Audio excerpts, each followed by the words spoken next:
My first year of Flesh and Blood has just completed in August this year, and I wanted to go over how it was for the 5 year anniversary of Flesh and Blood. I've only gotten to experience 1 year of it, but this is the year that I had.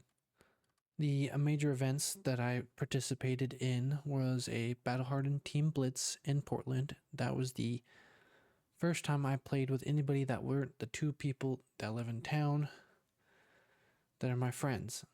I picked Yoji as the hero, since it was a team event.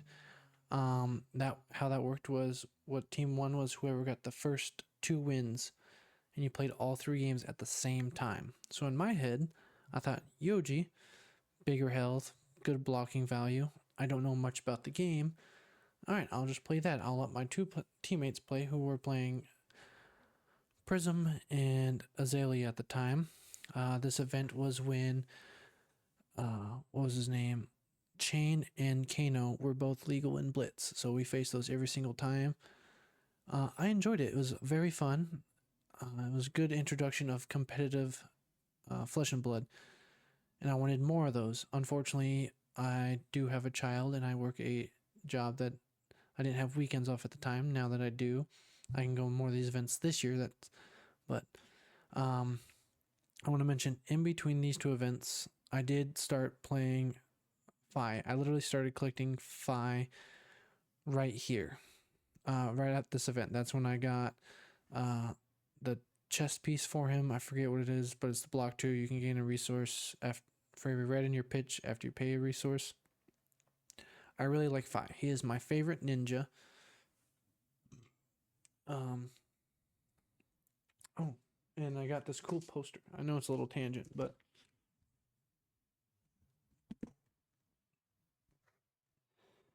Battle Hard in Portland. Put that back over here. Yeah. I did like playing him. I didn't think he was good into the meta that we had locally, and I really, really like Kano. I come from Magic the Gathering background, specifically Modern Storm, and then Kano gave me that similar vibe. I know a lot of you just clicked off after I said that, either the Modern Storm part or that I like Kano. Either one. Thank you for the rest that are staying. I took Kano to a Pro Quest in Spokane. There was about 36 of us. I got 27th, I believe. I was very proud of that. I won a couple games. I beat Akatsu, and I beat a mirror match of Kano. I lost to a Dromai, and I lost to an AB4 Bravo before I knew how to pitch stack. And then we come to RTN Pendleton, and my first match. Oh, spoilers! My first match of that was against the same person who played AB4 Bravo. They brought it again. They weren't running Zealous Belting, E-Strikes, stuff like that with the Go Again package, so I was able to pitch stack, and I was able to kill them that way. I lost against a KO and a Prism in this RTN, so I went 2-2. I forget who else I won against. But there was another Kano, I was surprised, and they also went 2-2, so I felt not too bad about myself since they also went 2-2. And then Skirmish LL in Pendleton, I played Kano as well. This was after the announcement of the book burning. So I'm like, all right, my last chance to play books. I did not record it. I just wanted to have fun. I lost to a Zen round 1, and then I almost beat our local KO player. I just happened to misplay a pitch stack that I had. I had enough resources for one more Kano. I didn't see that I had only enough resources for one more Kano, and I had 2 spells on top. A Blazing, which probably would have been lethal, because I had another Blazing and Banish. I could have just done Blazing, but I got a little bit greedy, because I'm like, okay, cool, I'm right there. I can send the spell and that. Whereas that double Blazing would have been enough for lethal. I don't remember exactly my record, unless I have Gem pulled up. it's too late for that. But I enjoyed all these events. I want to go to more. There's one calling. No, not calling. Yeah, there's a calling in next month, and there's a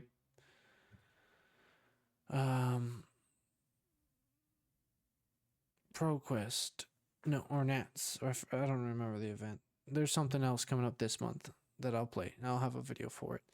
There's some around within the next 10 days, but I don't have the travel time for that. So, but yeah, these are what I enjoy, these high events. These are fun. Things I learned in my first year in Flesh and Blood as what classes I liked. I'd say the top end is right here is wizards. We'll go ninjas and then assassins. Those are my 3 favorite classes at the moment. If they make a new class, we'll see how they play out. But I like those 3 specifically out of the assassin since they're my least liked. I like Arachne. Arachne is my favorite assassin. I did build a new deck because she looked fun, but her playstyle wasn't quite the same. I really wish those stealth cards where it says, hey, you gain a life, that was a contract. That would have been very great for Arachne. Hey, contract, you banish this card, you gain a life. Unfortunately, that didn't happen, but the other 2 assassins got their stealth cards. And obviously, within that same year, I learned the basic rules of Flesh and Blood. Not like a Rule 0 judge. I do wish to get that, or not Rule 0, but Level 0 judge. I would love to have a Level 0 judge certification. I'm just juggling a couple too many things to get that knocked out of the way. And the thing I'm most proud of that I learned how to pitch stack and remember my pitch. I can still currently do it because I had to do it the other night against an Enigma. Video coming out soon. I had double wildfire, double blazing, and 2 open the floodgates cast. I'll let you know whether or not I won't let you know whether or not I won. That will be out probably next week as this is being recorded, because I have to do a voiceover as some other people were doing stuff in the house, so I didn't want to be too noisy. But those are the things I learned. There's probably some other small stuff, but these are the biggest things for me. Things that I need to learn. I just got done with a coaching session for Kano. And the biggest thing that they indicated was that I am not blocking properly, if at all. I'm trying to play Kano super aggressive, but the build I have is all in on combo. So I need to calm down, have 3 different potions out if possible before I even think about comboing. In all the videos that we reviewed, I am, as soon as I get 1 potion, E-pot, D-pot, or Clarity pot, I'm like, oh, combo. And then I fizzle 80% of the time. Whereas my statistics show that I've been recording, if I have 2 to 3 potions out, I have a higher win percentage as opposed to 1 potion out. So that's my highest priority, is slowing down my gameplay, slowing down my thought process, because I need to also count my resources, which is something I should have put on here. And so minor sequencing difference is just counting my resources in Kano, because that's the biggest thing. If you don't have resources, you can't cast spells. Common sense, right? But I need to work on it. Windows of opportunity. So this comes into some of the harder matchups where I can't, what's not pitch stack, but I have windows to do damage on their turn. Whereas it's like, okay, cool, they're off arsenal, they're trying to arsenal card. Let's Kano a couple cards, try and leak some damage in, and try and strip that card they want to arsenal. Stuff like that. Those don't happen as much in this version of Kano, but there's still possibilities for it. I've seen footage of it. More combo lines. That's another thing I saw in my review of footage, is that I'm not stopping and thinking, hey, what can I do with the cards I have? I know what are combos that are good, but am I able to achieve those? If not, what is my next lines that I can do? Like a good one is always wildfire, lesson, blazing.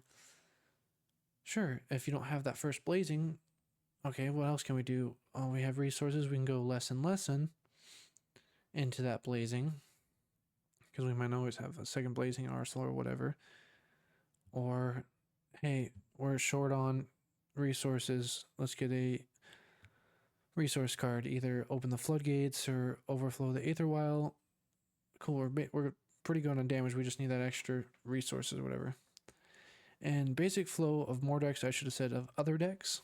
I don't want to be the kind of players like, okay, you do your thing and I'll figure out how I react to it. I'd like to know how to interact with decks already. Like the new heroes, I got a decent idea of how Verdance plays their turn by turn, and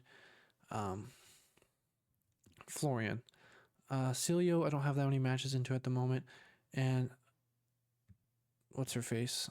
Aurora, I'm just getting the cusp of their flow of the deck on a turn by turn basis. Some other heroes I need to work on are Viserai. I don't have a lot of matches into. Vincent, I think I'm just about there as well, having their turn basis. I'm good on Bravo, Prism, Azalea. Those are all people that I understand what their turn basis is, because those are the people I play at locals. And KO, their turn basis. But some of the other flows, I don't quite see them as often, so I need more understanding of that. Things that I want from LSS. Adult Blaze would be fantastic, because I feel like she's going to LL in Blitz, and I don't own one, so by the time I do, she'll probably be gone. Still going to get the card regardless. Or another pure arcane wizard, like a Draconic Kano. Now he is from the area. That'd be a Bread Kano. Because what I mean by pure arcane wizard, I was fairly upset with this release of the Runeblade set. I say that unsarcastically because the amount of marvels, legendaries are highly skewed on the Runeblade side. There's a statistically higher amount of Runeblade cards in this set than wizard cards, and there's a very low amount of arcane cards.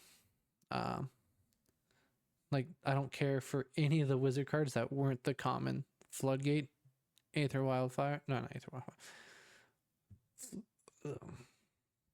Overflow the Aether, and then the new Zap. Yeah, essentially just the Zaps and the draw cards. Those are the only cards I cared about. I really liked the idea of Verdance. She had high potential for me, but they gave her a nerf. Essentially, they preemptively nerfed her where you can't deal the damage from her hero ability when you gain life on an opponent's turn. Granted, yes, Kano is oppressive on other people's turns, but that's what makes him strong. If you couldn't play on your opponent's turn, it'd be very hard to kill. That's my opinion. Some people could say I'm wrong. I probably am, but that's how I feel. 1 damage on an opponent's turn, I don't think that's that bad. Per healing, not amount of healing, wouldn't have been too bad. A sigil, I gain 3 on your turn, take 1 at the end of your turn. There's a Runeblade card, defense reaction, block 4, ping you for 1. Similar to playing Sigil of Solace on your turn. I blocked 3 damage and I ping you for 1. Acilio, he suffered from the lack of books, because I was super excited for Acilio, saying, oh yeah, you get to draw cards. I was going to build a Brainstorm Acilio. I wasn't going to play attack actions. Like his staff, I'm like, cool, I'll amp 1 card, I'll amp 3 by playing Blink, and channel like Step for the extra go again on my non-attack action. Like, yeah, that would have been fantastic, but I don't know. That's the kind of stuff I want out of a wizard. I want to be able to play spells and deal arcane damage. I don't want to be an attack action orientated wizard. Battle wizard. It's like, if we want battle wizard, we could have just gone and made Emperor an adult hero, which is I have down here. Some other support I want is for Phoenix Form Phi. Phoenix Form Phi is my favorite version of Phi. I've played the higher end tier list where you're playing CNCs, E-Strikes, a lot of non-Draconic cards. I like Draconic Phi, pure Draconic Phi, Phoenix Form, Rise Up. These cards that really rely upon his hero gimmick of playing Phoenix Flames. And now that he's been stripped of Art of War and his tome, which I actually liked playing over Art of War on the pure Draconic Phi, That was the most fun for 5 for me, was Phoenix Form. Phoenix Form's still not bad in the deck, but we have the lack of interaction. I could go back to playing Snatch with other stuff like that, but I want more support for Phoenix Form Fi or Rise Up Fi, anything that cares about playing Phoenix Flames on the chain. I'm not sure if they have one or not, but a content creator program of some sorts. I know that for content creators, they sometimes send a spoiler card, which is fantastic. I enjoy that. I would like to see more of that. I see that I don't know if they're partnered with or they just tend to use them often as 3 floating. I love to see that. Successful content creators being integrated into companies and stuff like that. It's fantastic to see. Granted, I hope one day I get a spoiler of any kind and or get an opportunity such as 3 floating to work with the company to make videos for their products. That'd be fantastic. And like I mentioned earlier, more adult heroes. Like there's the other, I was just talking about him earlier, Assassin.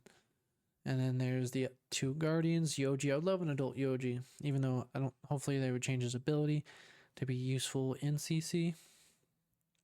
Arachne, the other Arachne, where that cares about your first stealth attack gains go again. He could use those new stealth cards. That'd be cool. And I can still play Regicide. Regicide's my favorite Arachne card. Volda would be cool, having more interaction with Crush. Be a cool combination or hybrid between a Bravo deck and a Betsy deck.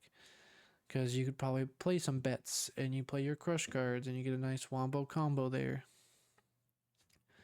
I would love to see an adult Emperor, just because I love, my favorite set is it Uprising or out, the one, that area, Outsider, whatever one had the Emperor in it and Fi.